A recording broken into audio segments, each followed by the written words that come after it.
Hi there, welcome to the studio. I wanted to talk to you today about motivation. It's an issue that came up in a mentoring session I was doing with a client this week, and I know lots of you are finding it difficult to get motivated at the moment, that it's a bit of a question. So I thought it would be useful to share with everybody. So I think the reason why it's such an issue at the moment is because it feels very hard to make a decision when conditions are so uncertain. It feels like everything could change any minute, and then it's hard to make a good decision because we don't know what's going to come. But of course, making art is always uncertain, and we can never know what's going to come. So although it feels super uncertain at the moment, if we want to get on with making art, we can't wait for that certainty. We have to learn how to be able to move into that uncertainty and to disconnect from that sense of all the outside stuff that could be shifting and could become an issue. So perhaps the first thing is to just let go of worrying about the rest of the world just for half an hour while you get on with something else, and focus inwards instead into your art. And the easiest way, I think, to use motivation to get into doing your art is to not rely on willpower. So it's been scientifically proven now that willpower it's a part of your brain that actively makes kind of consciously considered decisions. And it takes a lot of energy to do that.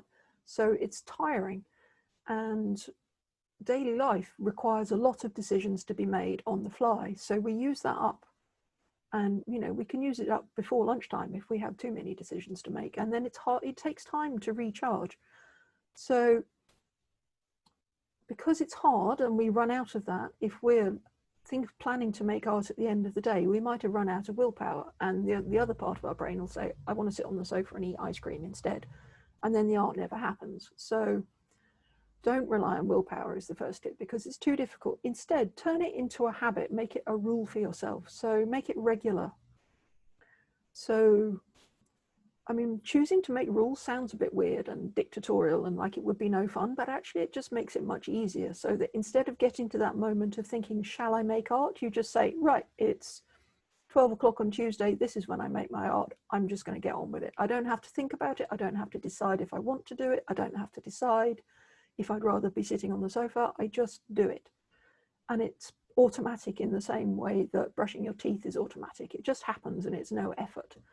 So that's the simplest thing to do. So pick a regular time, and as frequently as possible makes it easier. Pick that regular time, decide that that's when you're going to do it, and you can decide it in advance when there's no kind of easy way out, that you can just make a good decision, and then when you get into that moment, it's ready to go.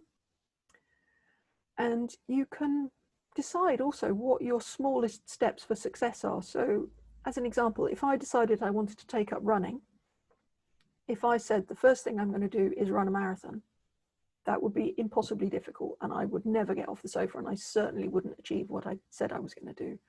But if I said, I'm going to put my trainers on, I'm going to go outside the front door, that's manageable. I can do that. That's easy. And then I've won and I feel good about myself. But probably once I'm on the doorstep, I'll think, well, I could walk to the end of the road, or I could jog 100 yards, or, I could keep moving. So it's just that first step that's the really tricky one. So if we make that first step easy, then we have a much greater chance of having success longer term. So a couple of ways I do this in the studio. One of them is to start by cleaning up. So I work with clay, which makes a mess, and dust is a bit of an issue in health terms, but I don't tidy up at the end of the day. So what I do instead is, when I come in the morning and I'm a bit fuzzy and I'm not really sure what I'm doing, I just tidy up, because it's obvious what needs doing and I can just get on with it. And it takes no brain power at all, but it's satisfying. And then I feel like I've achieved something, and I've got a clean space to work in. And while I've been tidying, I've been noticing, what condition each piece is in, what needs to happen next. And I'm kind of trick myself into being ready to go. So that's one way of doing it. Another thing that I do sometimes at the end of the day, I do look at what I've finished or what's in progress, and I just make a little note to myself about what needs to happen next, or what I'd like to explore next, and leave that out somewhere obvious, so that, again, I come in the morning, I've got a simple instruction to follow. It says, right, do this, so I can just get on with that. So that's one way of getting motivated, is to make it a habit. A second way I want to suggest to you, and these are ways that I've tried for myself and that work for me. You have to experiment on what works for you because we're all different. But the second option is to use mindfulness. So when you make your art, notice how you feel doing it and how you feel after you've done it. And when you don't make art, notice how you feel when you haven't done it. And I'm going to bet that if you're a creative person, you feel better once you've done something creative. So over time, if you keep noticing that, you'll get to know that when you're feeling a bit adrift and you're not sure what to do with yourself, you can ask yourself, what is the best thing that I can do now? And you'll just know that the answer is go and do some art. And it's not about being virtuous or anything kind of clever. It's just, it makes you feel good. And you'll know it makes you feel good. So it's attractive. And then that motivates you to do it. And a third way that you can use to motivate you is to choose curiosity. So if you make the art that really interests you most, that uses the sources that you're most intrigued by, that uses a process that you're fascinated by, if it's the most exciting and interesting thing for you, not what other people think is interesting or exciting or what you think they would be interested in, what you personally find most interesting, then it's easy to follow that and to be curious about it. And then because you're curious, you've got unanswered questions, and the brain hates an unanswered question. So it wants to know. So you're leaning into it, and it kind of pulls you along, and you can use that engagement to follow where the work is taking you and to find what the next step is. And you'll want to do it because it's interesting. So that's the third way that you can try. So motivation in itself is just a description. It's not a specific thing that we can all apply and learn and apply to our lives. It's just whatever gets you into action, something that appeals to you.